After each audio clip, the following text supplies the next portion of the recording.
So I have a new plan that's going to take over a month to figure out. Um, I've already done Google Maps right now. I've already called U-Haul.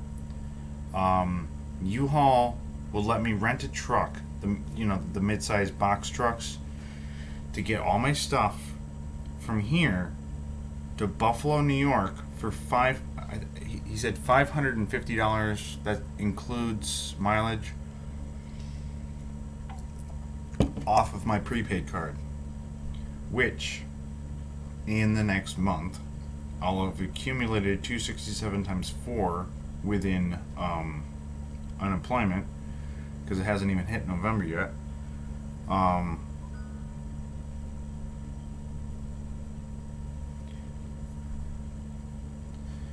my phone's going off.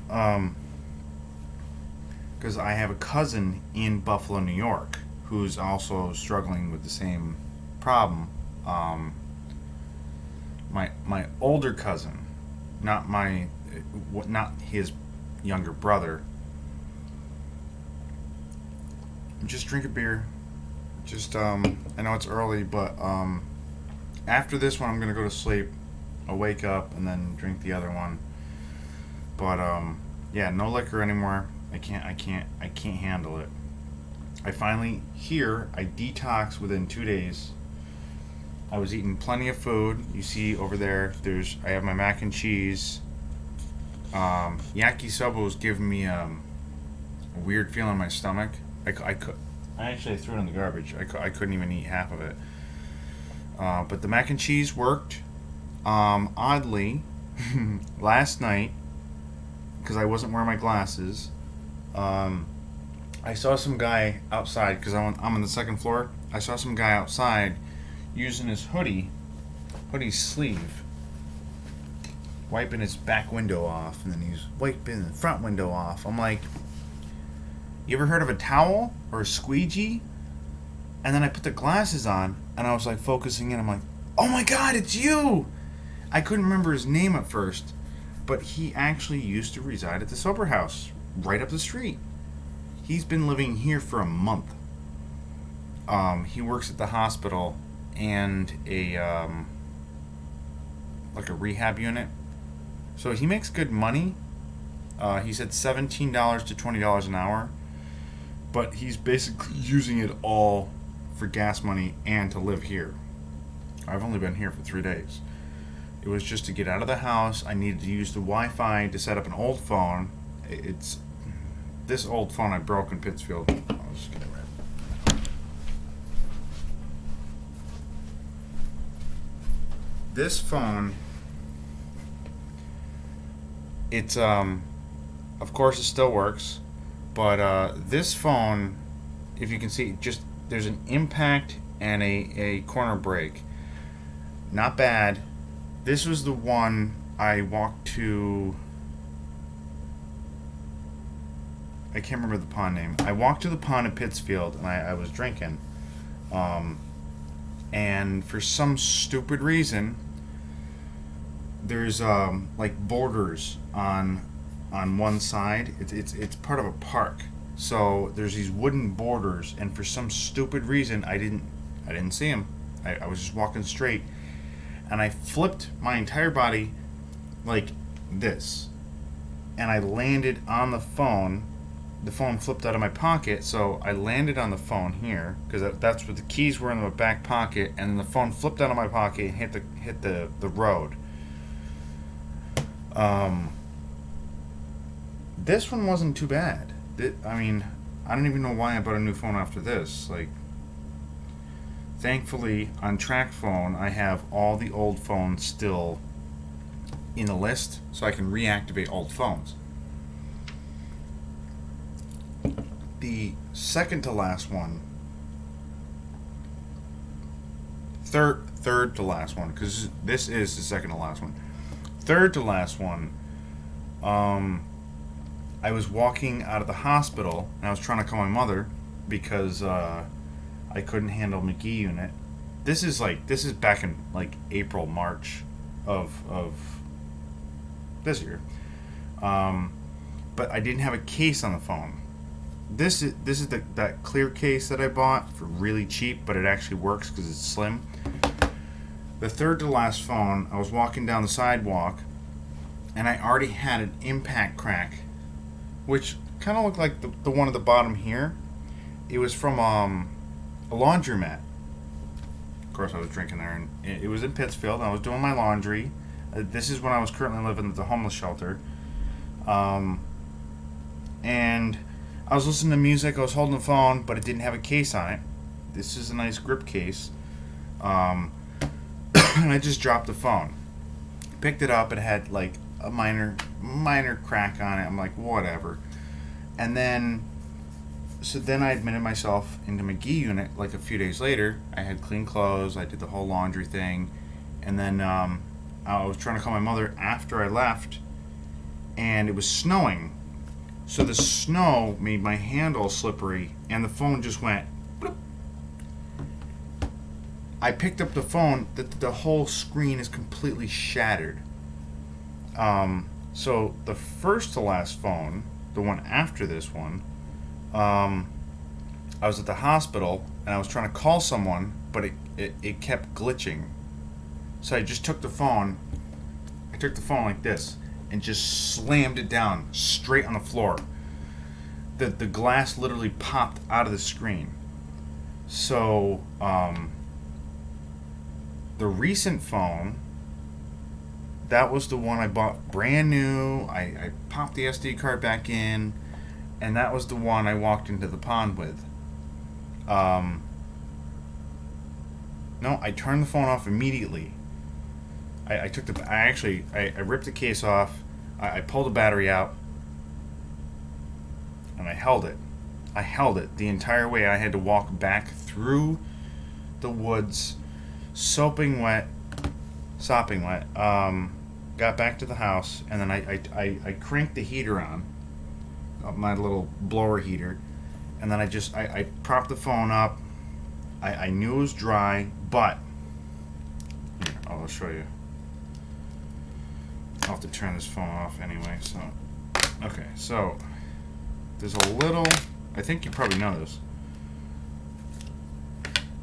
There's a little white strip on the inside right there. If it's white, that means it's not water damaged. If it's pink or any other color besides white, that means it's water damaged. This thing was red. Like, you see this pink? It was as red as this. So I'm like, I dried the whole phone out. When I booted the phone back up, which I'll do right now for a demonstration.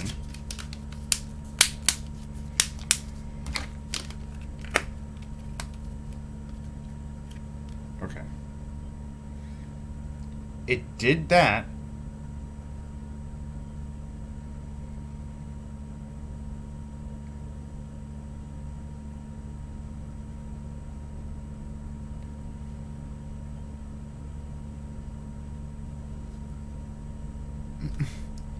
It did this.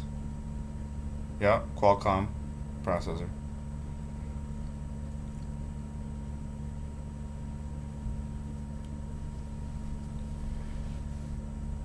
This is after I dried it out and everything. It did this, but then it didn't do that. It went black. So I tried restarting it again. The last time I dropped this phone in the toilet, because this is the LG Rebel 4, which have had 12 oh my god, 12 times. I dropped the 8th to last one in a toilet at no, I didn't drop it in a toilet.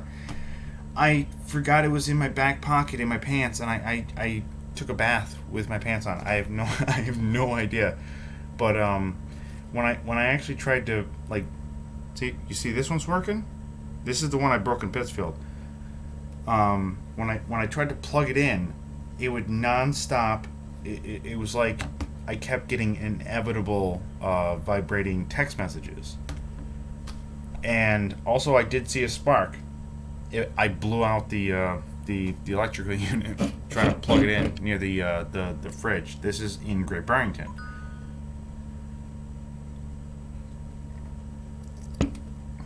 That was the 8th to last phone. 7th to last phone, I lost. 6th to last phone, I had in West Springfield.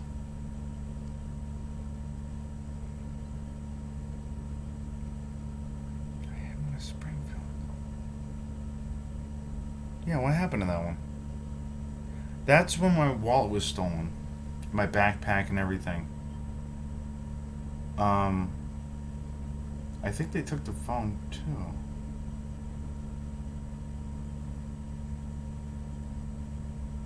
Oh no, Springfield. No, Springfield. Oh no, that's right, Sheffield. 6th to last phone was in Sheffield. I got a virus on it from Grinder, and when I tried to uninstall Grinder, you got banner pop-ups, you got pop-ups all over the place. So I took the phone and just snapped it in half. And that's when I was trying to go to California. So I had to take my CoolPad plus I bought a new phone at Dollar General, which was complete garbage. But I didn't take the CoolPad. I took the backup LG Ripple 4, which was the 5th to last one. I took that one, but I couldn't boot it up for some stupid reason. It didn't have humidity in it. So in Springfield,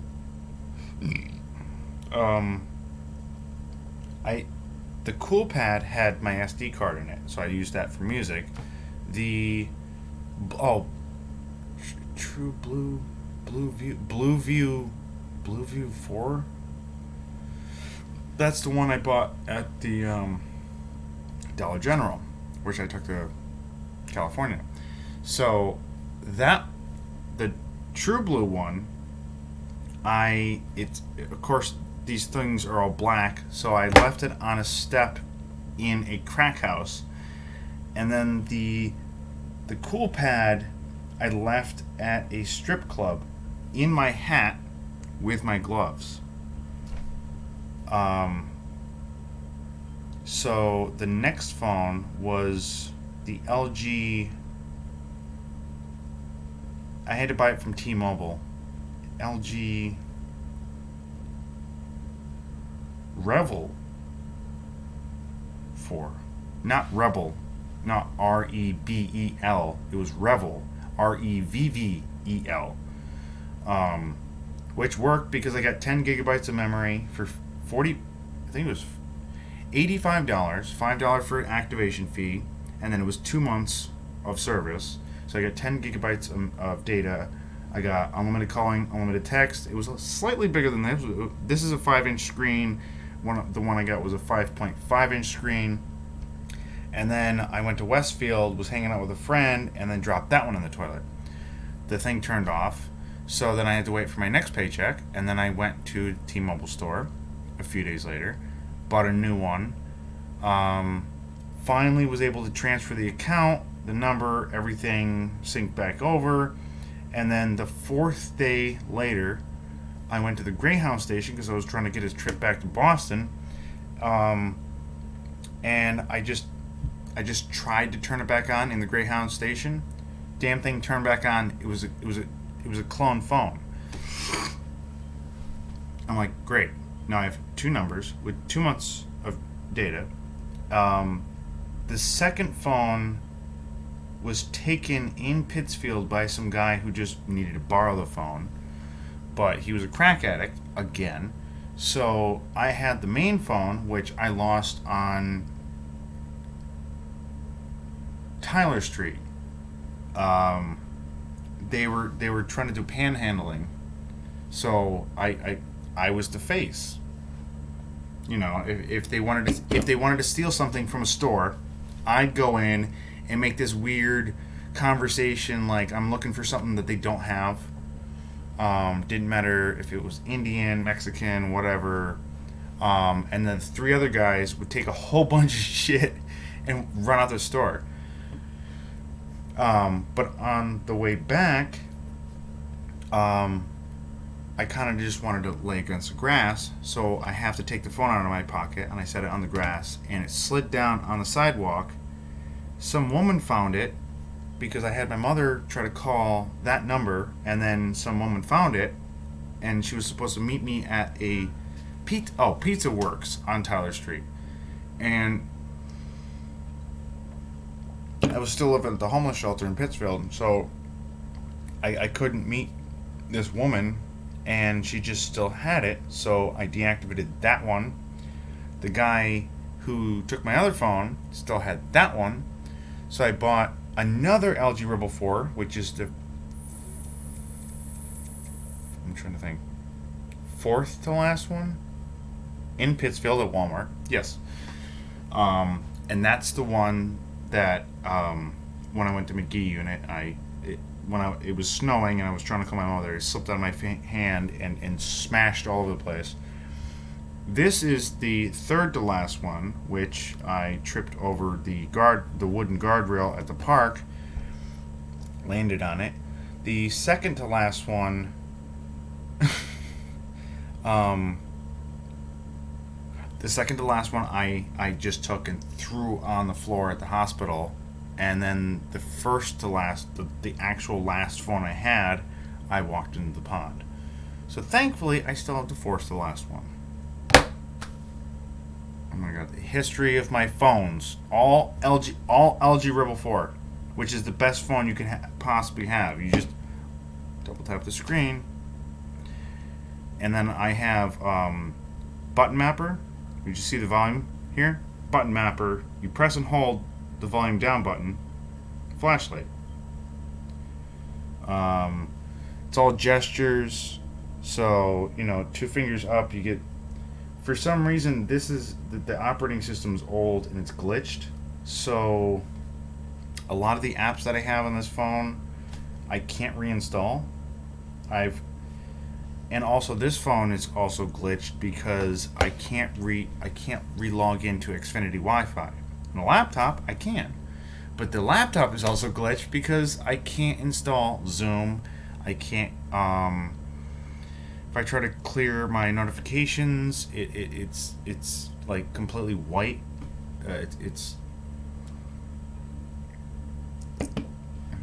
This is what I've had to deal with in the last year with electronics. I made that video about the Windows computer that I bought, which is really nice. But it was supposed to be an older version of Windows. The physical device, not the operating system. The operating system I like because it was Windows 10 Pro. It had 8 gigabytes of memory, 256 solid state hard drive. Except that was the problem. I was trying to put my logical drive into that laptop, except that the video obviously shows that there's no screws available. It's kind of like a Chromebook, but it uses Windows 10 Pro. So I was just like, you know what?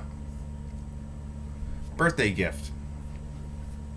And my mother loves it, and because her recent computer was actually almost a clone of my computer. Hers was an HP, mine was a Dell, both 17-inch, 6 gigabytes of memory, 500 gigabyte logical drive, 64-bit operating system, both Windows 10, no, actually both Windows 7, and then you upgraded to Windows 10. I ended up having the Windows Loader to upgrade mine to Windows 10 Pro. Both laptops had the exact same problem. The motherboard could not recognize that it was not getting a charge from the battery, which was not getting a charge from the power cord, which in a Chromebook use the USB-C charger, which on this Chromebook is a completely different charger. It's a USB-C to C, and then you have the dock. On the previous Chromebook that I bought in Pittsfield, it's a this is a fixed unit. This new one I bought, which I'm making a video right now on, is a C2C in the charging block. So I was really confused, and it's also it's horizontal. You see how it's wide with the two prongs. The other one I have is vertical, and with the two prongs on the side. You plug it in, you get the little the blue light that shows it's actually working. This one doesn't do it, which meaning this is not the same Chromebook, even though it looks exactly like it, except that wasn't there. There's this little rubber thing at the top beyond the webcam. That wasn't there. The underneath looks the same. The keyboard looks the same. The screen looks the same. It's 1080p, 64 gigabyte solid state drive. I think it's 6 gigabytes of memory, DDR4. But it's not the same. It's not the same laptop. That's why I had such a problem trying to log in to Xfinity Wi-Fi.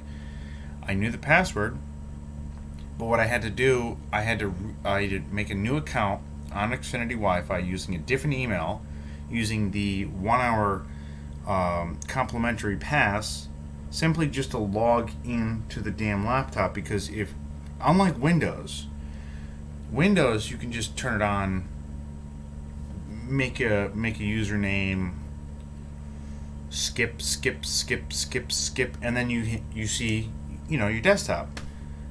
Chromebook, you need the internet to do anything. So it's called a portal. Unlike a browser, I was trying to access the browser, but in order to access the browser, I needed to log into the Wi-Fi. And at the house, there's no Wi-Fi. That's why, thankfully, I had my other phone.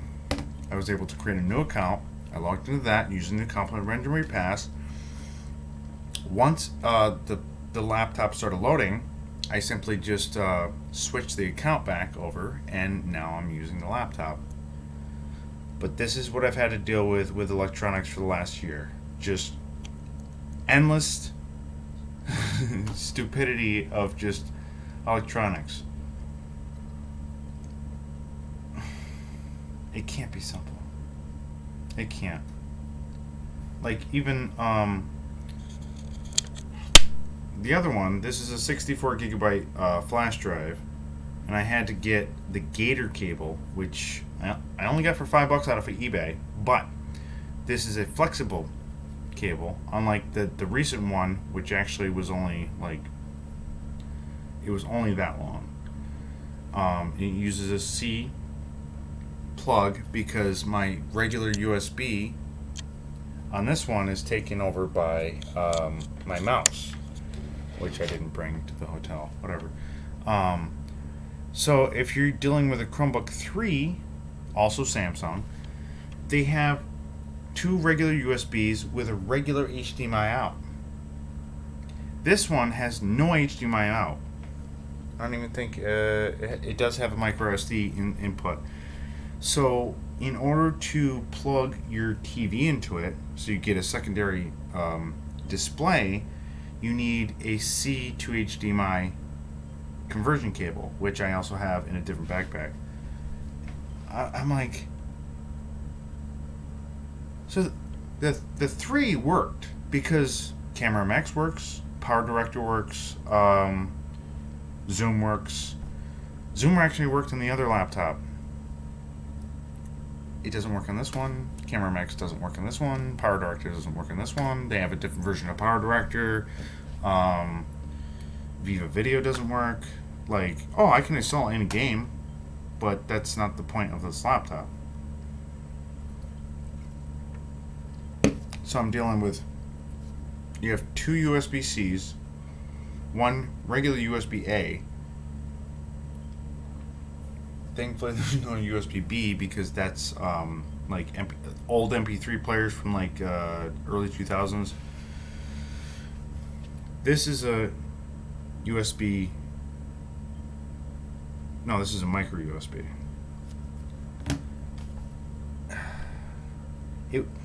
There was supposed to be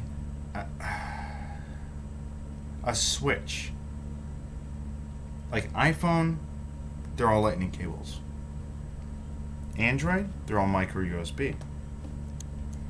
Then they created the Samsung phones. So once they got to Samsung, I think Galaxy 5, everything switched to USB-C. This plug, which is you can plug this in either way. Just like a lightning cable, you can plug it in either way. And then they started making Chromebooks with the USB-C because I have a Samsung. So Samsung always wants to default to USB-C. But the last one I had, it used a pin charger. It's kind of weird, but the pin charger was a 90-degree angle, so I could put the pin charger and it would go in the back. This one's on the side, so it doesn't matter which side I put it in, it's still on the side. It's not in the back. Like Dell usually puts a power cord in the back. HP also, I think, puts the power cord in the back. But Dell uses the wide round with the pin in the middle. HP uses the wide round but the reverse pin. The pin is actually on the laptop. That's the only difference between Dell and HP. They're actually the same company, but they need to compete, so that's why they have